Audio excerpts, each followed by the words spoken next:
You're listening to the Valley Labor Report with David Story and Jacob Morrison. So on to the interview. Like I said, we've got Eddie Mitchell with us here today. He is the lead organizer with Ironworkers Local 477 in Sheffield, Alabama. Brother, we appreciate your time today. Thank you, Jacob. How's everybody doing? You on the line? Can you hear me? Yeah, I can hear you. Can you not hear him over there? No, I can't hear him. Oh, man, what is going on over here? Give me 1 second to figure out some technical difficulties that we're having. I can hear him perfectly fine. Oh, you can? Yeah. Huh.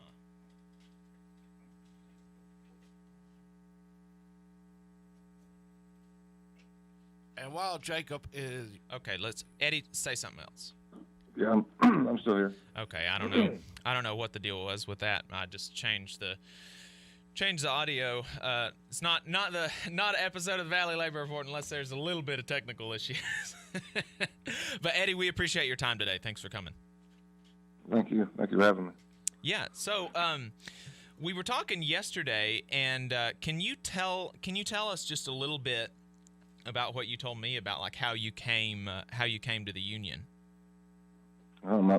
For lack of better terms, I kind of stumbled in. Like I said, I've been working on the river building piers and boathouses, and I enjoyed what I did. But there was no future for me in it. You know, it was, eventually my body was going to give out, and I wasn't going to have anything to fall back on. Somebody had offered me a job as a millwright, and when I say I didn't know what a millwright was, I even misspelled it on my lunchbox. I kind of got ragged over that. But I got to work with some ironworkers in Birmingham. We were working at a U.S. steel mill for a shutdown, and they said, "Son, you'll never make a millwright, but you may make an ironworker." And they sent me over to the apprenticeship school in Sheffield, and we had a guy over there, Buddy Blackston. He obviously seen something in me I couldn't see in myself, and gave me an opportunity, and I've done all I could do to make the best of it. You misspelled millwright, so that threw you in the ironworker category right off the bat. Is that what you're saying, Eddie? Yeah, that was. Buddy said that he said that the ironworkers was a special breed, and I was going to fit right in. I guess I'll leave it at that. But they're tough as nails. They picked at me. They are tough as nails. I give you that. I ain't never met an ironworker that just wasn't absolutely tough as nails. I run into a few up or down in Birmingham, but they were out of Tennessee a few months ago at a Dropkick Murphys concert, and just the nicest guys you ever want to meet. Oh man, we're a big family, and I think some of the things I told Jacob is, out of high school I worked at a motorhome plant, and I enjoyed working there, but everywhere I'd worked, I didn't see a future, and I always looked forward to Fridays. Every day I was counting down the hours to the weekend, and then when I came over and got into this, it's not really that way. It's you look forward to going back to work on Mondays. It's a career. Pretty big deal when you really look. Yeah, it's a great career, but it's a pretty big deal when you look forward to being at work. I can't. I like golf and I like hunting, but I'd just soon be out doing ironwork too. It's fun. Right. Yeah, that is amazing. A lot of folks don't. They can't say they look forward to Mondays. I know I much prefer seeing a Friday than seeing a Monday on my horizon. But so can you tell us a little bit kind of about like what do ironworkers do? Like what do ironworkers in general do? And then if you'd like, you can talk to us about some of the projects that your local has been in our advertisement for your local. Y'all are working on 4 of the 5 largest construction projects in North Alabama. So y'all are doing a lot of work. Yeah, that's right. We usually get a lot or most of the biggest projects because we can mobilize so many people so quickly. And then we'll go into the training here in a little bit, I'm sure. But the training, you're getting guys that are already trained. We got all kind of training, just about anything a contractor could want, and if we don't have it, we can mold to that pretty easily. But we erect high rises. We do a lot of bridge work. We weld. We tie rebar for foundation work. There's a lot we do. and I know I'm going to leave something out if I start trying to mention everything we do. You know, we do shutdown work at these industrial facilities. We build new buildings. We do the expansions. We cover a lot of stuff. And training is a big part of that. You know, a lot of people don't realize whenever they're hiring somebody how important all the training that goes into your trade is.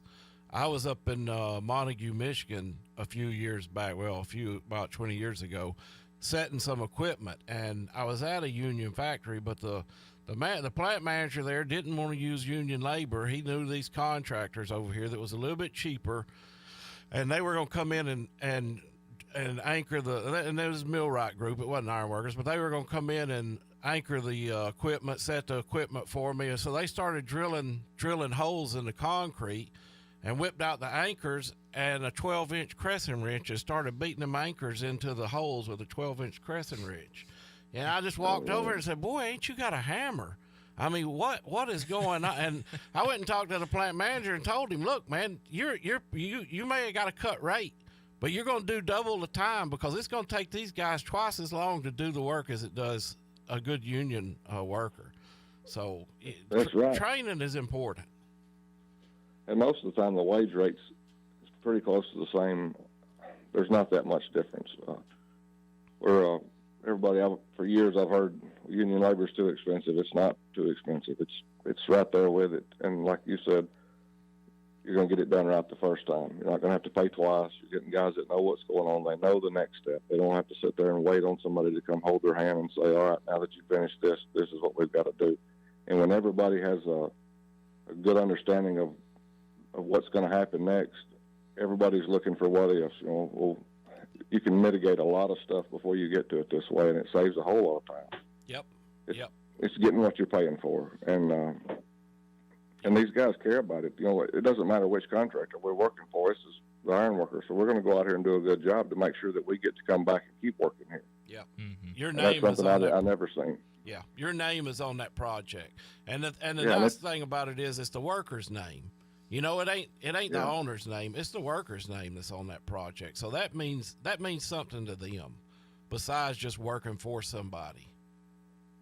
It seems like the biggest arguments I've ever got in was trying to talk to the contractor. This is going to save you money. This is this is the right way. It's going to save you money, and they're really appreciative once they see what's going on. And that's not something that happens often, but. Like I said, why would we tarnish our name? This is how we make a living. It's how we feed our family. Mm-hmm. Yep. Right. And I sit on the subcontract committee out at the plant. And when you were talking about, union labor is not as expensive as what people say it is. And that's the absolute truth, because we had 3 electrical contractors come out and quote, just trade out labor for us, time and material. And 558, IBEW 558. Was about $4 an hour cheaper than what one of the non-union contractors that we had been using for years. And I was like, "Hey, this is a no-brainer, guys." Mm-hmm. And they've been out there with us ever since. But yeah, I mean, they get a bad rap because that's what a lot of folks want to talk about. Union labor is so expensive, but it really ain't, and especially ain't around here. Right. And the reason for that isn't that because more of the money just goes to the workers instead of going to some big CEO. You're actually like paying the workers instead of some big wig in some other city. Yep.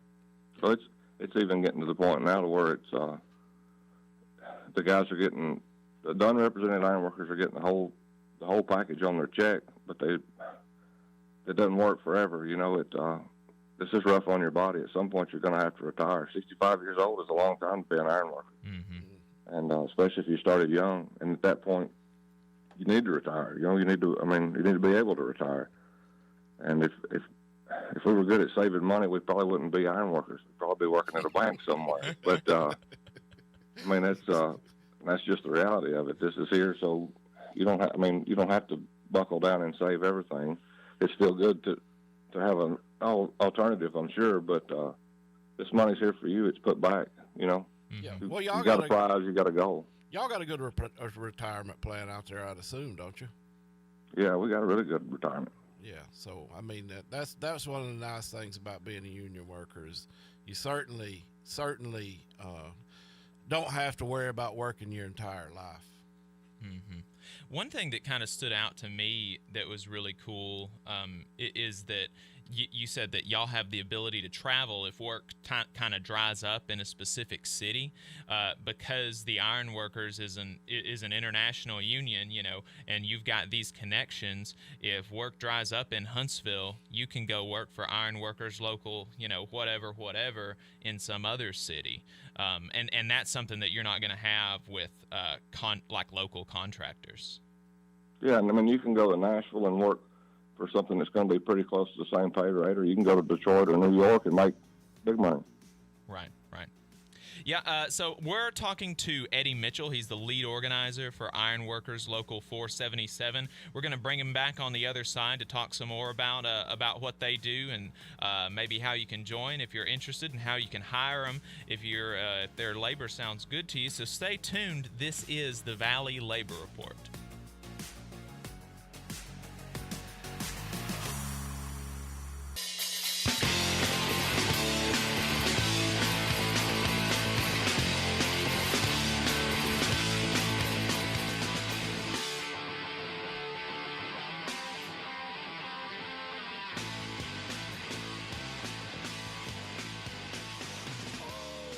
All right, welcome back to the Valley Labor Report. My name is Jacob Morrison. I am here with David Story. On the line, we've got Eddie Mitchell, lead organizer for the Ironworkers Local 477 out of Sheffield, Alabama. He's been talking to us about like the kind of work that they do, how he came to the union. It's really some really interesting stuff. Some of the benefits that the workers get, and so. Something that I was curious about is like, so say you're a worker out there that's maybe you're coming out of high school and you're thinking about joining, or maybe you are an iron worker and you want to come in. Like, what does the process look like for those two different scenarios, and to becoming a member of the Ironworkers Local 477? Well, Jacob, if somebody straight out of high school, they don't have any experience in the trade, we've got an apprenticeship program, and there's an interview process with that. They've got to come in and submit an application. They'll go in front of our examining committee that's actually elected by the members, and they interview these guys, and they select a certain percentage of them, and they'll go to our training center for class, and they'll be at work during the day on different projects, depending on the class schedule and how it's set up, and it's changed some from year to year, but they're getting free training, and they get to go to work during the day too. So it's really a good way to learn the trade without having to pay all this money to go to a tech school. Mm-hmm. Not that a tech school is a bad thing. It's just ours is kind of trimmed more down and tailored to exactly what we're doing, not what everybody else is doing.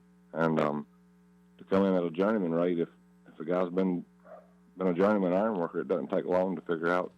And they come in here and sit down, whether you're a journeyman iron worker or you need the apprenticeship program, and we kind of split them off into two different piles and give them a shot. It's right. It's real simple. And I know we were talking on Facebook earlier. A lot of people think that you have to travel all the time. When I got in, my dad told me I'd be broke and laid off all the time, and I think I made twice what he made that year. Mm. It was on an email I sent, it was the last time I could remember him apologizing. He wasn't real big on admitting he was wrong. But well, but I wasn't so sure I was right whenever I wasn't listening to him either. But it's been really good to me. It's mm-hmm. We've been able to take in a lot of unrepresented iron workers, and they excel here. Most people just want to be a part of something bigger than themselves. Mm-hmm. And when they get over it, it's everybody. We're always extending a hand to help somebody up. It's not a backstabbing or mm-hmm. anything like that. We understand that we all represent the same things, and the better we all look, the better it is for everybody. Right. And you mentioned something about lifting your hands out, and you were talking in the context of like within your union, lifting your brothers and sisters up. But you also do a lot of work in the community. Can you talk about some of that? Yeah, we had someone reach out to us maybe a year or two ago. Corporal Matthew Conley from Green Hill was killed in action. He was a Marine. We went and we fabricated and installed 215-foot ornamental fence, put an arch up. It looks real nice. If y'all ever get up around Green Hill, it's right behind Pirates Corner. Can't miss it. They loaded nice block columns. We tied into all the columns, and they painted the structural steel, and we just fabbed it and erected it. It looks good. And then we did some over here at Tuscumbia for Dessler High School, like a security upgrade. And that looks real nice. We got to put a plaque on there that talks about Buddy Blackson, the guy that was over at the apprenticeship school for many, many years. Then the mayor and city council of Tuscumbia had reached out to us about a shade for an ornamental pocket park. And it's pretty neat the way they designed it. It's got some planters, and these vines can grow up the back and over the top, so when the band's up there playing, they've got natural vegetation for a shade. It's real pretty. Yeah, and y'all's folks have done all that free of charge. Absolutely. We don't mind paying back into the community we live in. It makes everything better for everybody. You know? Mm-hmm. Yeah. It really speaks to, hiring local, helping out your brothers and sisters in the community, and then the money stays in there, and then it goes right back into the community. Not just the money, but also the volunteer work that y'all do around there. I mean, it really speaks to why you should be looking, or why, if you're a business, you should be looking for the ironworkers to do work for you. Absolutely. And when we do these projects, everybody seems extremely gracious that we help, but it's just about like it's more enjoyable for us to do it than it is for them to get it. We really like coming out there and do it. We drive by there, and I know everybody drives by and points and say, I helped on that. I helped build that. We're proud of it. Yep. And you're not going to get that out of these contractors that rolled in from out of state, and they may have 500 or 1,000 people working for them, but all they're interested in is taking people's money and going back home. You're not going to get that with and that money doesn't stay here with our local economy. That's exactly. That's something I've always had a problem with, and I guess this is probably where I learned to buy local. When I got in the union, I didn't think about stuff like that, but I try to buy local if at all possible. If I can go down here to the local hardware store and get it, I'm going to get it from there before I buy it from a big box. Yep. Mm-hmm. If we don't spend money here, then these places won't be here. Yep. Right. It's just like people say it on social media all the time. It's these mom and pop stores and the local unions that are donating to your kids' t-ball teams and to your kids' basketball teams and everything like that. Yeah, it ain't Walmart. Walmart ain't sponsoring your kids' baseball team, that's for sure. So we've got just a couple more minutes here, Eddie. And we were talking yesterday, and you were talking to me kind of about the biggest difference between being in the union and not being in the union. And so I'll just let us kind of go out on that. It's opportunity. We have more opportunities for advancement. We have more opportunities for training. And I mean, you can get superintendent training. You can get training if you want to start your own business. We have advanced rigging training we've been getting taught by a retired TVA employee that actually taught the advanced rigging. So we've got access to a lot of certifications that other people don't. And if you're willing to apply yourself, you can go as far as you want to go. There's really no limit. And it don't cost you a dime. And it doesn't cost a penny. I mean, you got kids coming out of high school now, and they may not want to go into college, but they may, be talked into going over to the trade school at Calhoun or Wallace State or what have you. But you're talking about $20,000 or $30,000 in student loan debt, as opposed to on-the-job training that you're going to get through the ironworkers. The one thing I forgot to mention about the benefits is that's not a payroll deduction. A lot of times people go to work and they get $50 or $100 a week deducted out of their check for insurance. All this is a payroll contribution made by the contractor. Right. All right, Brother Eddie, thank you so much for coming on. I appreciate your time today. If folks want to get in touch with him, you can message our page, and we'll make sure y'all get in touch.